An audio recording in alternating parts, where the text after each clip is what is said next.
सांगमाने kitty kitchen with Raj channel को मुझे स्वागत करुँची। आपण जदि नुआ अच्छे मो चैनल सब्सक्राइब करनियंतु।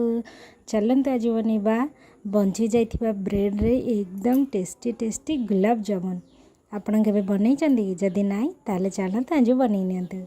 देखंतु मुझे ब्रेड नहीं जाइची, एकदम फ्रेश वाला दरकार नहीं। आपण घरे जदि भी रही जाइची बासी आपण से भी बन पारे, बहुत ही टेस्ट लगे। ना घी ना मैदा ना कि बस एमती ब्रेड रे आपण मैंने एते टेस्टी वाला दुकान वाला बन पारे।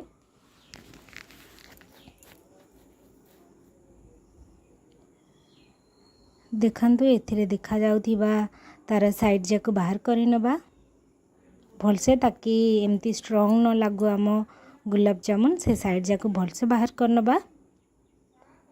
देखंतु मु बाहर कर नहीं से गुड़े को एबे भल भाव एगुड़ा को चुना चुना कर नबा।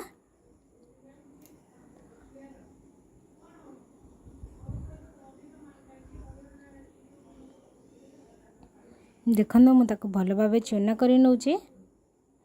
आपण को एथिरे ना घी देबाकू पड़िबो ना तेल देबाकू पड़िबो ना मैदा। बहुत ही हेल्दी मध्य होता है, कहीं ना बहुत ही कम चीनी रे मध्य बनी जाय थाए। तो आपण माने घरे आकू बहुत थर बनैकी खाई पारिबे, बहुत ही हेल्दी होता है। देखंतु मु चना चना करी नहीं जाइची। एठी मोर जेतिकी क्षीर दरकार मु सेही मापरे देबी, बेसी पतला करिबेने नहले भल लागिबने।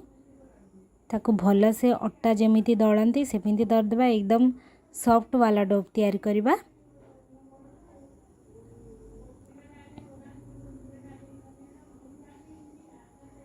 देखंतु मु ताकू एकदम दली दउची, जेमती एकदम हमर अट्टा जेमती सॉफ्ट बनी जिवो। देखंतु हमर बनी गलानी, किंतु आमे पुणी थरे दलिबा ताकि हमर गुलाब जामुन बहुत ही भल सॉफ्ट हो। रेडी हो गलानी। देखंतु मु आकू 5 मिनट रखी देइथिली। रखिबा द्वारा से बहुत ही सॉफ्ट बनी जाइथिला मोर। तो आपण माने 5 मिनट एमती छाड़ी दियंतु, तापरे बनांतु। आगो को प्रोसेस स्टार्ट करंतु। देखंतु मु पुणी थरे 5 मिनट परे अल्प दली देइथिली। ताको एमती छोटे छोटे आपण को जेतिकी ए बड़ा दरकार से हिसाब रे गोल करंतु। मेठी सिरा पाई देखंतु नहीं जाइची चीनी। आपण जदि कलर चाहती ताहले चीनी को एकदम गरम हैला पर दियंतु, आपण को पूरा कलर आसी जिवो। देखंतु मेठी ना कलर देइथिले ना देइथिले किछि, केमती अलगा ब्राउन कलर हे आसी जाइची। सेथरे मु अल्प अळेच पकई देइथिली, बहुत ही भल स्मेल आसीबो बोली। आको आमे एकदम जेमती गाढ़ा वाला बनूची सेमती बनवा पर्यंत ताकू मीडियम रु लो फ्लेम रे ताकू फुटीबा पाई दबा।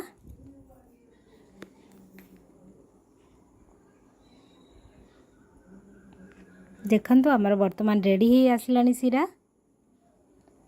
एथार मु गोटे कड़ाई नहीं जाइची, सेथिरे रिफाइन तेल देइची। आपण चाइले घी भी दे पारिबे, किंतु घी बहुत ही देले खाइले भल नुह। तो मु एठी रिफाइन तेल दे देइची।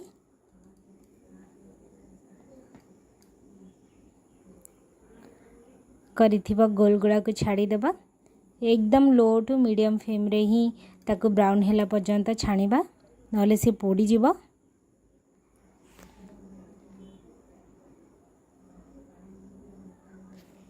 देखंतु से धीरे धीरे फुटीबो। से किछि करबा को पड़िबनी, एमती घांटीबेनी। पकेला परे से गोटे साइड हैला परे ताको घांटीबे, नहले से लागी जिवो तळपटू।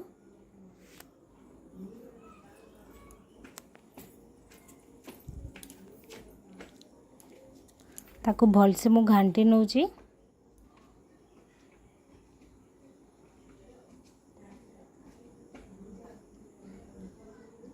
देखंतु हमर अल्प ब्राउन हे आसिलानी। आमे आउ अल्प ब्राउन हैला पर्यंत ताको छाणीबा।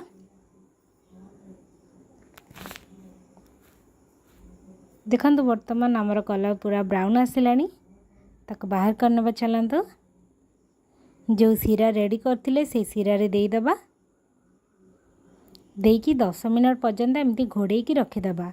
ताकि भल भाव शिरारे गुलाब जामुन अब्जर्व हो देखंतु मोर रेडी हो जाइतिला गुलाब जामुन। आपण मानकु केमिति लागिला मोर ए रेसिपीटी निहाती जणेबे आ केते सहजरे बास ब्रेड रे आपण बनै पारिबे केबे भाबिछंदी कि भाबे भी नथिबे एते टेस्ट बनिथिला। आपण माने बनातु खांतु आ निहाती कमेंट रे जणातु।